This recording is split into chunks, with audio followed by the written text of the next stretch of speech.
설 잘 쉬셨습니까? 피곤하시죠? 명절 지나고 나면 다 피곤합니다. 우리 앞뒤 좌우로 한번 인사하시죠? 새해 복 많이 받으십시오. 건강하십시오. 네.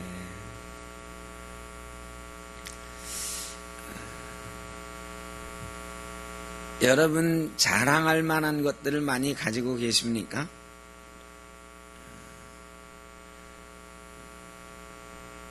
요즘 자기 PR 시대라고 하잖아요. 자기 자랑을 많이 하고 살잖아요. 여러분은 어떤 자랑을 가지고 계십니까? 집에 금송아지 한 마리씩 가지고 계신가요? 아들이 자랑이고 딸이 자랑이고 자식이 자랑이고 또 남편이 자랑이고 아내가 자랑이고 우리가 자랑할 만한 것들이 많이 있습니다.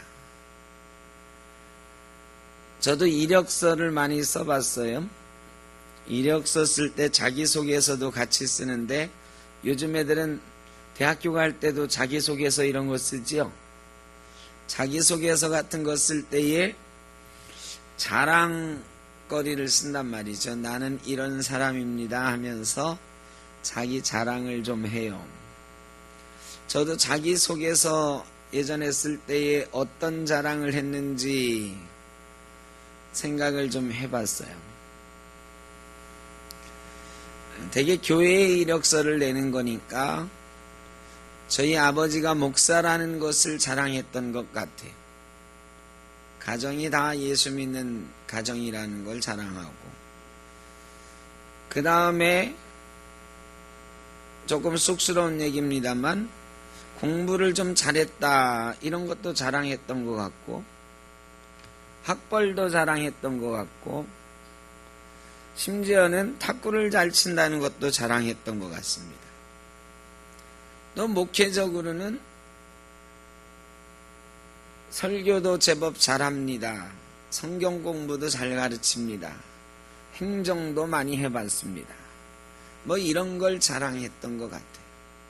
돌이켜보니까 굉장히 쑥스러운 이야기들인데 어쨌든 자기소개서를 쓰면서 자기 자랑을 하는데 야, 내 자랑거리가 이런 거였구나 하는 생각이 들었습니다.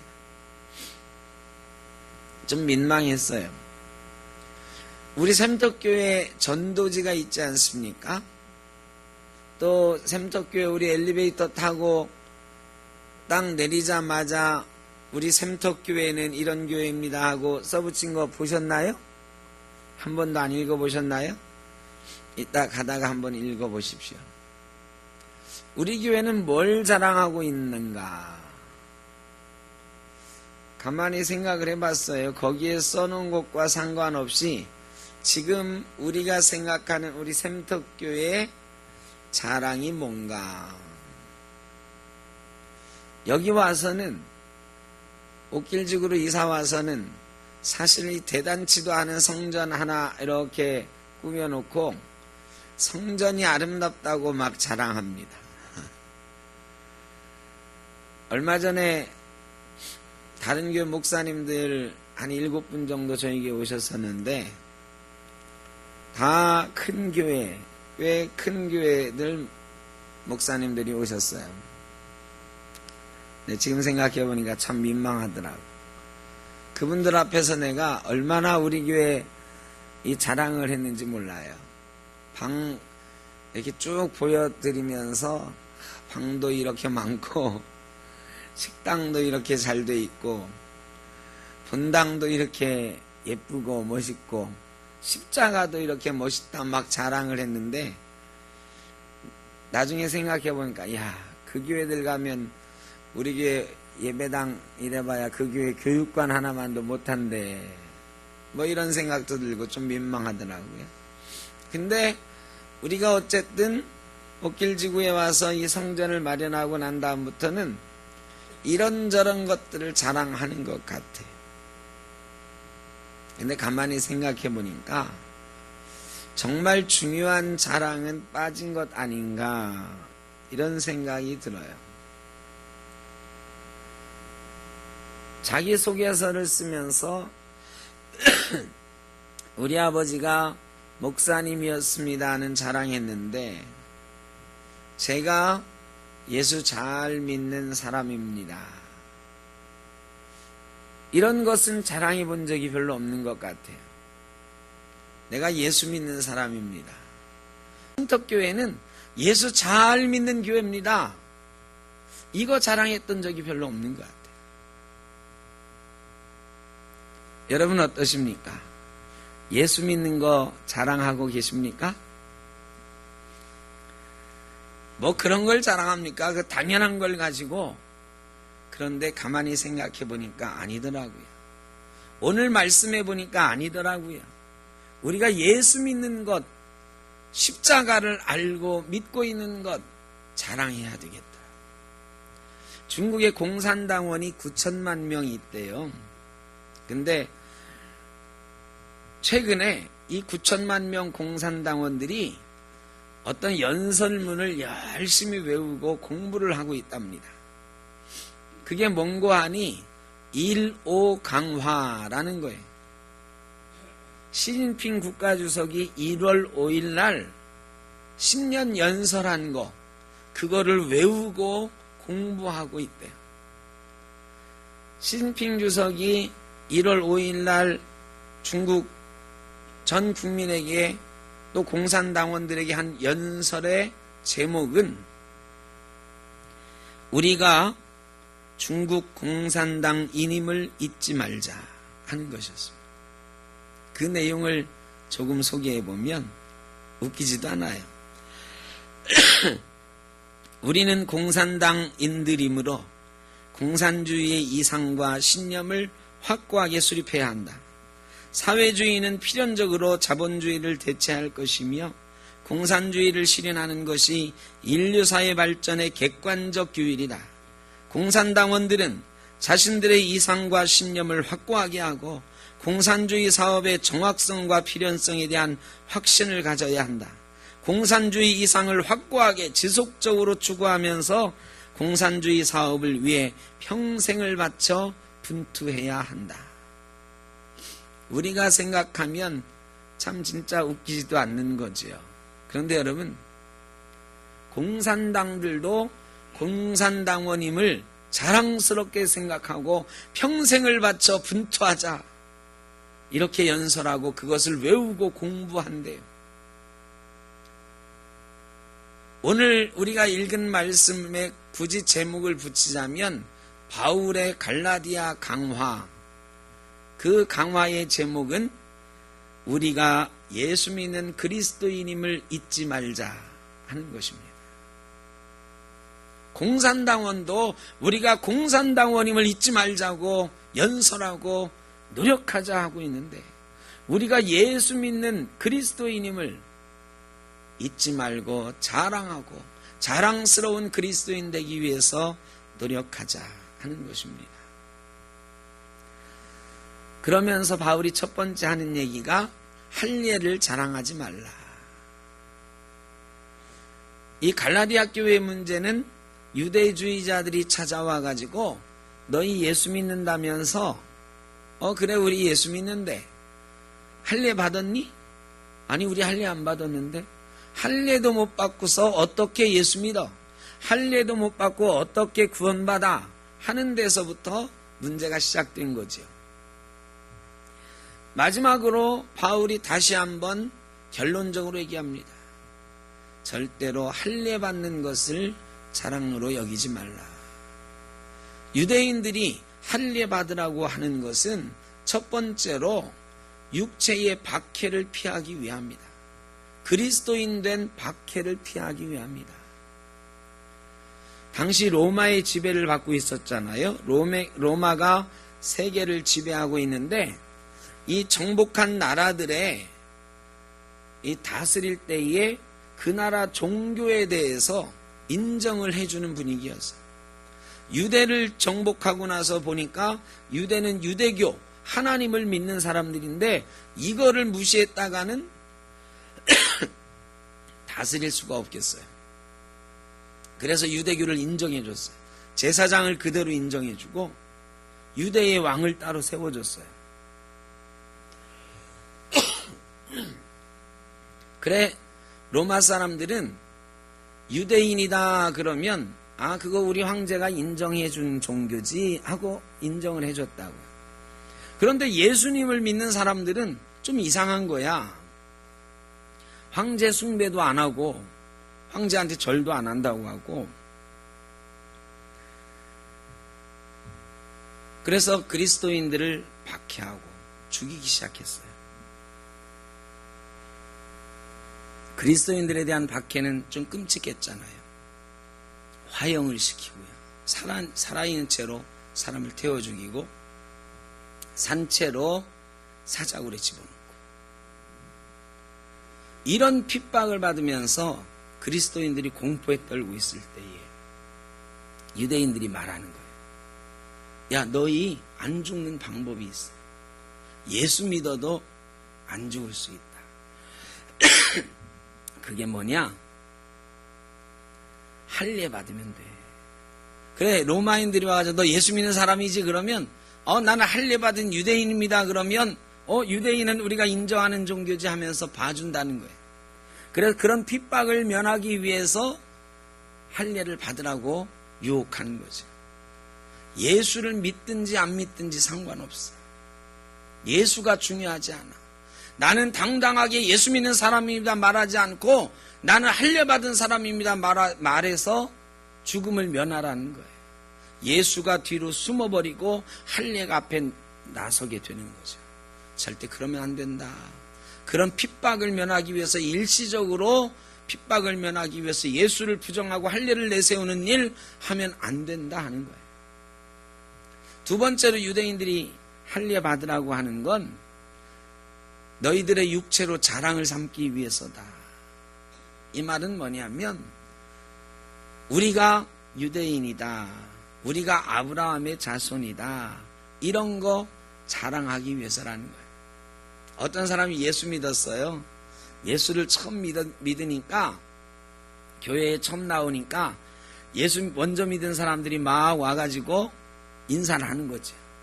그 중에 어떤 사람이 와가지고 같이 밥 먹읍시다, 차 마십시다 하면서 얘기를 하는데, 예수 처음 믿으셨다고요? 예. 혹시 할아버지, 아버지, 어머니도 예수 믿은 사람 없으세요? 없습니다. 우리 가정에서는 제가 처음으로 예수 믿었습니다. 그랬더니 이 사람이 참 안 됐다는 표정으로, 어쩌다가 그러셨어요? 이제부터라도 열심히 믿으세요. 이제라도 복받은 가면 돼야죠. 여기까지는 좋은데, 그러는 거예요. 저는요, 우리 증조 할아버지가 장로님이셨어요. 우리 할아버지는 목사님이었고, 우리 아버지도 장로님이고, 저도 교회 장로고요. 우리 아들은 목사 되려고 준비하고 있어요. 5대째 신앙생활을 하고 있어요. 하는데 가만히 보니까 당신도 나처럼 예수 잘 믿으세요, 이게 아니고 뭐 하고 있는 거예요 지금? 지 자랑하고 있는 거야. 이 예수 처음 믿은 사람이 보니까 이 사람 와가지고 지 자랑만 막 늘어놓고 있는 거거든. 할례 받으라 이 말이, 할례 받아야 구원받는다 이 말로 속삭이면서 뭘 자랑하고 있느냐면 예수님 자랑하는 게 아니라 뭘 자랑해요? 우리가 누구 자손이다? 아브라함 자손이다, 다윗의 자손이다, 이런 것 자랑하고 있는 거야. 육체의 자랑, 가문의 자랑을 앞세우고 있는 거다. 그러니까 그런 것으로 자랑 삼지 말라. 여러분 세례 받으셨죠? 세례 받으셨죠? 어떤 물로 받으셨어요? 기억이 안 나나요? 이렇게 물 찍어서 이렇게 세례 주잖아요. 어떤 물로 찍어서 세례 받으셨나요? 수돗물, 수돗물, 한강물. 네. 물론 저 부산 이런 데서 받은 사람은 낙동강물로 받으셨을지. 저 이스라엘에 가면 요단강이 있는데요. 요단강 가면은 이만한 통에다가 물을 떠가지고 판대요. 세상에 강물을 누가 사겠느냐 싶지만 거기서 한국 목사님들이 그 물을 산다는 거야. 물을 사는데 이 장사하는 사람이 이게 예수님 세례받은 요단강물입니다. 이걸로 가져가셔서 교인들 세례 주면 좋아할 겁니다. 그럴싸하거든요. 그래가지고 그 요단강물을 사온대요. 사와서 세례를 주는 거야, 그 물로. 이런 이제 세례 기가 있으면 거기다 이 물을 따르면서 이게 요단강에서 받아온 물입니다. 예수님이 이 물로 세례받은 물입니다. 하고서 그걸로 세례를 주는 거예요. 그런데요, 매번 1년에 2번씩 세례 주는데 매번 요단강 가서 요단강 물을 사올 수 있나요? 성지순례 갔을 때나 사오는 거지. 그 물이 계속 있나요? 없어요. 한 1년 쓰고 나니까 물이 없어졌어. 그 다음에는 다시 어떤 물로 줘요? 수돗물로 또 세례 주는 거죠. 근데요, 몇 년 지나고 나니까 그 교회에 요단강 파가 생겼어. 뭐냐면 우리는 요단강물로 세례받은 사람이다. 우리는 예수님처럼 요단강물로 세례받은 사람이다. 너는 한강물로 받았지? 너는 무슨 물로 받았어? 낙동강물. 이러면서 이게 처음에는 농담처럼 시작했는데 나중에는 말이죠. 이 요단강물로 세례받은 게 권위가 돼가지고 요단강파, 너는 한강파. 이 한강물로 세례받은 사람을 우습게 보는 거야. 그게 자랑이 된 거죠. 여러분, 할례를 자랑하지 말라. 바로 그런 거예요. 할례가 원래는 하나님의 백성이라고 하는 표시인데 그게 말이죠. 세례는 없어지고 요단강 물이 중요하게 된 것처럼 그 의미는 없어지고 할례 받았다. 우린 유대인이다. 아브라함의 자손이다. 이런 것만 자랑으로 남게 된 거라는 거예요. 그러니까 그런 할례에 목매이지 말라는 거예요. 그리고 자기 사랑에 빠지지 말라는 거예요. 어떤 목동이 있었는데요. 굉장히 잘생겼어. 보는 사람마다 야, 당신 참 잘생겼다 그러면. 아가씨들도요. 야, 어떻게 이렇게 잘생겼냐 하면서 막 졸졸 쫓아다니는데 다 잘생겼다 그러니까 이 웬만한 아가씨 눈에 차도 않는 거야. 그러다가 이 사람이 사랑을 하지 못하고 혼자 살게 됐어요. 근데 어느 날 양을 치다가 양들을 물 먹이기 위해서 물가로 갔는데 물이 짠짠하고 맑은 물이에요. 근데 이 세수하려고 이렇게 보는데 거기에 너무너무 예쁜 사람이 있는 거야. 물속에 너무너무 예쁜 사람이, 야, 세상에 저렇게 예쁜 사람이 있나. 그래, 그 다음 날도 물가에 가서 당신은 누구십니까? 얼마나 예쁜가 하면서 사랑에 빠지는 거죠. 이렇게 만져보려고 이렇게 만지면 어느 순간 사라져버리고 너무너무 애가 타는 거예요. 어느 날 또다시 그 물가에 가서 그 사랑하는 사람을 물끄러미 보고 어떻게 하면 당신을 만날 수 있습니까? 하다가 이 목동이 물속으로 걸어 들어가기 시작했어요. 물속에 가면 당신을 만날 수 있을까? 그래, 물에 빠져 죽었죠. 이 목동의 이름이 나르시스.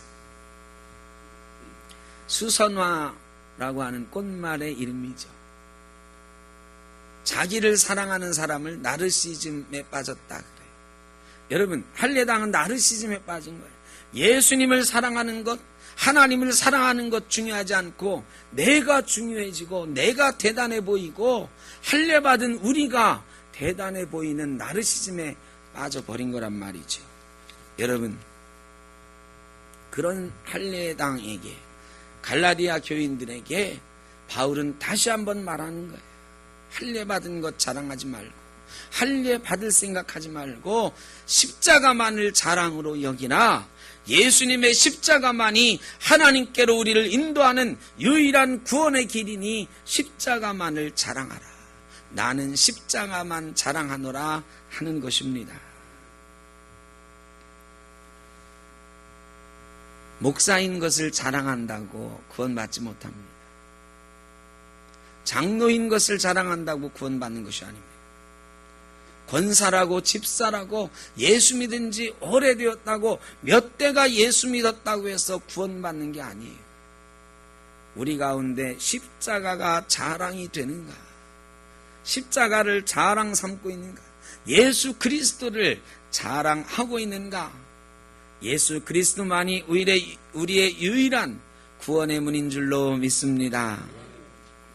그러면서 바울이 이렇게 말하죠. 14절에 그러나 내게는 우리 주 예수 그리스도의 십자가 외에 결코 자랑할 것이 없으니 그리스도로 말미암아 세상이 나를 대하여 십자가에 못 박히고 내가 또한 세상을 대하여 그러하니라.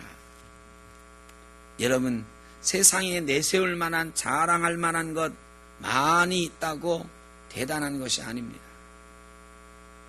십자가 없으면 그런 것들이 다 헛된 것이에요. 십자가 없이 세상의 자랑만 가득하면 결국은 지옥 가고 마는 것입니다. 그러므로 우리는 십자가 앞에 그런 것들 다 못 박는다 이거죠. 바울은 자랑할 만한 것이 많은 사람이지만 그런 것들 다 십자가에 못 박고 오직 예수 그리스도의 십자가만 나는 자랑한다는 거예요. 바울은 요즘 말로 말하면 서울대학 서울법대 나온 사람이에요. 국회의원 했던 사람이에요. 위대한 귀족 가문이에요. 그런 것 다 헛된 것으로 여기고 내가 그런 거 십자가에 못 박는다. 또 나도 십자가에 못 박는다. 십자가를 바라보니 나는 어떤 존재인가? 내가 서울법대 나왔어도 내가 국회의원 했어도 십자가 바라보니 내가 죽을 수밖에 없는 죄인이다. 웬 말인가 날 위하여 주 돌아가셨나 이 벌레 같은 날 위hen 주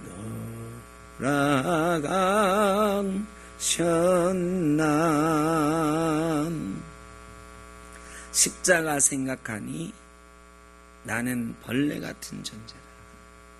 십자가 생각하니 우리는 죽을 수밖에 없는 죄인이라. 그래서 나는 나를 십자가에 못 박는다. 바울은 십자가 생각하면 내가 죽을 수밖에 없는 죄인이니 나를 십자가에 못 박고 이제 나는 세상 것 자랑하지 않고 십자가만 자랑하는 사람 되겠노라 고백을 하고 있는 것입니다. 할례나 무할례가 아무것도 아니로되 오직 새로 지으심을 받는 것만이 중요하니라. 누구든지 그리스도 안에 있으면 새로운 피조물이라. 이전 것은 지나갔으니 보라 새 것이 되었도다. 예수 안에 있으면 새로운 피조물이 되는 것입니다. 새로 지으심을 받는 것이 중요하다 그랬습니다. 무엇으로 지으심을 받겠어요? 새로 지으심을 받는다는 것, 여러분 우리가 다시 죽었다가 태어나는 건가요? 어머니 뱃속에 다시 들어갔다 나오는 건가요? 아니요. 새로운 가치관으로 우리가 변화되는 거예요. 새로운 가치관은 어떤 가치관이겠습니까? 우리 예배당 이 벽에 쓰여있는 문구 기억하시나요? 여기 앞에 전면에 쓰여있는 게 뭐라고 쓰여있죠? 한번 따라 하시죠. 하나님이 계십니다. 그것으로 충분합니다. 주일마다 올 때 한 번씩은 읽어주세요. 하나님이 계십니다. 그것으로 충분합니다. 여러분 우리가요 예수 믿고 새롭게 지으심을 받는다는 건 이런 가치관으로 변화되는 거예요. 예수님이 계십니다. 그것으로 충분합니다. 하나님이 계십니다. 그것으로 충분합니다. 세상에 많은 것들이 내게 없어도 하나님이 계시기 때문에 나는 충분합니다. 우리 샘터교회 다른 것 별거 없어도 하나님이 계십니다. 예수님이 계시는 교회입니다. 그것으로 충분합니다. 이런 새로운 가치관으로 새롭게 지으심을 받는 거죠. 이게 새로운 피조물이 되는 것입니다. 무릇 이 규례를 행하는 자에게와 하나님의 이스라엘에게 평강과 긍휼이 있을지어다. 십자가를 자랑하는 사람들에게 평강과 긍휼이 있을 것이다. 여러분 누가 예수 믿는 사람인가? 예수 믿는 사람의 증거가 두 가지라는 거예요. 십자가를 자랑하는 사람에게 두 가지가 있을 거라는 거예요. 첫째가 뭐라고요? 두 가지가 있다고 그랬어. 첫째는 평강이에요. 평강. 여러분 평강이 있으시길 바랍니다.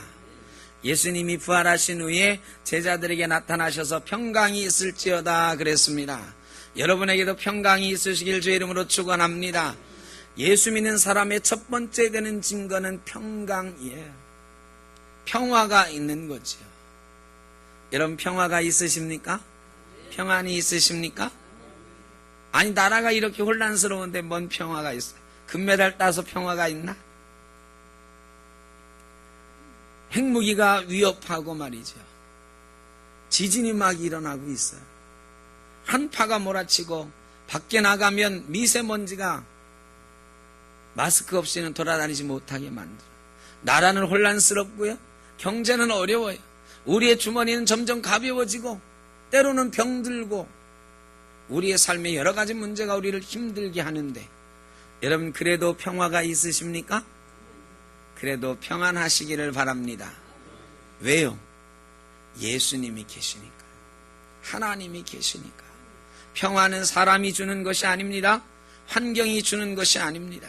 평강은 우리 주 예수 그리스도께서 하나님께서 예수 믿는 사람에게 주시는 은혜인 줄로 믿습니다. 그러므로 예수 믿는 증거는 평화. 폭풍우 가운데서도 흔들리지 않는 평안. 두 번째는 긍휼이라 그랬어요. 여러분 슬픈 일 많이 있으시죠? 때로는 억울한 일도 많이 있으시죠? 세상이 우리를 위로해도 위로가 안 될 때가 있습니다. 그런데요, 하나님께서 우리를 불쌍하게 여기신다. 하나님이 우리를 위해서 울어주시고 예수 그리스도께서 우리를 위해서 울어주시는 줄로 믿습니다. 성령께서 말할 수 없는 탄식으로 우리를 위하여 기도하고 계시는 줄로 믿습니다. 그게 우리를 긍휼히 여기시는 거예요. 예수 믿는 사람은 하나님이 긍휼히 여기시는 사람입니다. 여러분, 하나님이 우리를 불쌍히 여기시니 우리가 슬픔을 당했을지라도 위로가 되는 줄로 믿습니다. 예수 믿는 사람에게는 긍휼이 있어요. 하나님의 긍휼이 여기심이 있고 또한 우리가 긍휼히 여기는 마음이 있어요. 여러분 원수 같은 사람 있잖아요. 보기만 하면 미움이 막 치솟아오르는 사람. 보기 싫은 사람 있잖아요. 세상에 나가서 살 때 보면 참 억울한 일 당할 때도 많이 있잖아요. 여러분 그런 때 십자가를 생각하고 그래 십자가 앞에서 내가 죄인이요 내가 죽을 수밖에 없는 존재였는데 저 사람도 십자가를 모르니 예수를 모르니 저러지. 저 사람이 예수를 알면 저러지 않을 텐데 참 안 됐다 불쌍하다 이렇게 생각하는 마음이 있는 거죠. 여러분 누구를 불쌍히 여기게 되면 그 사람 앞에서요 당당해져요.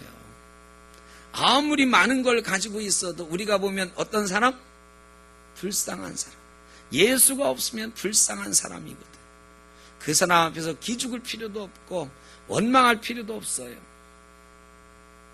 저 사람에게도 예수가 있기를, 저 사람에게도 십자가가 있기를, 저 사람에게도 구원의 길이 있기를 기도해 줄 수 있는 거죠. 그게 바로 긍휼입니다. 저와 여러분에게 평강과 긍휼이 주의 은혜 가운데 충만하시기를 바랍니다. 마지막으로 사도 바울은 이후로는 누구든지 나를 괴롭게 하지 말라. 내가 내 몸에 예수의 흔적을 지니고 있노라. 내가 예수의 흔적이 있다 자랑하고 있어요. 여러분 예수의 흔적이 좀 있으십니까? 예수의 흔적이 있는 게 뭘까요? 첫째로는요, 내가 예수 믿는 사람이다 라고 자랑할 수 있는 마음이에요. 여러분 소개할 때 말이죠, 어떤 걸 제일 먼저 소개합니까? 나는 뭐뭐뭐뭐한 누구입니다. 이렇게 말하잖아요. 그런 때 말이죠. 이렇게 해본 적 있으신가요? 나는 예수 믿는 사람 누구누구입니다. 바울은요, 예수의 흔적을 가졌다는 거예요. 바울은 나는 예수님의 소유라는 거예요. 나는 예수님의 사람이라는 거예요. 나는 예수님 사람 바울입니다 라고 자기는 말한다는 거예요. 그래서 바울은 말할 때마다 예수 그리스도의 종된 나 바울은 이렇게 자기를 소개해요. 여러분, 탤런트들이나 배우들이 이게 무슨 시상식에 나와가지고, 아니 운동선수들 메달 땄을 때 인터뷰하는데 맨 먼저 이 영광을 하나님께 돌립니다, 이런 말 들으면 기분이 어떠세요? 좋잖아요. 예수 안 믿는 사람들은 아이고 또 하나님 타령, 이럴지 몰라도 우리가 들으면은요 너무너무 좋은 거야. 막 감동적이잖아요. 그런데 여러분도 좋은 일 생기면 세상에 예수 안 믿는 사람들 앞에서도 먼저 하나님께 감사합니다 이렇게 말하면서 사시나요? 얼마 전에 탤런트 이한희 씨가 이 상을 받는데 그러더라고요. 먼저 하늘에 계신 아버지께 감사합니다. 그 사람 다르게 보이더라니까. 그 뒤로부터 원래 예쁜 사람이지만 더 예뻐 보이더라. 예수의 흔적을 갖는다는 거는요, 내가 예수 믿는 사람이라고 고백하며 살아가는 예수 그리스도인 된 자의식을 가지고 산다는 거예요. 언제나 나는 예수의 사람입니다. 예수님께 속한 사람입니다. 예수 그리스도의 종된 사람입니다. 예수 그리스도로 말미암아 구원받은 사람입니다. 이런 의식을 가지고 산다는 거죠. 두 번째는 예수 그리스도를 믿음으로 인해서 그 뒤에 생겨난 흔적을 말하는데, 바울에게는 예수의 흔적이 있어요. 그건 뭐냐? 예수를 전하면서 박해받은 흔적들, 고난받은 흔적들. 바울이 감옥에 갇히고 맞고 막 그랬잖아요. 그런 흉터들이 막 몸에 있는 거죠.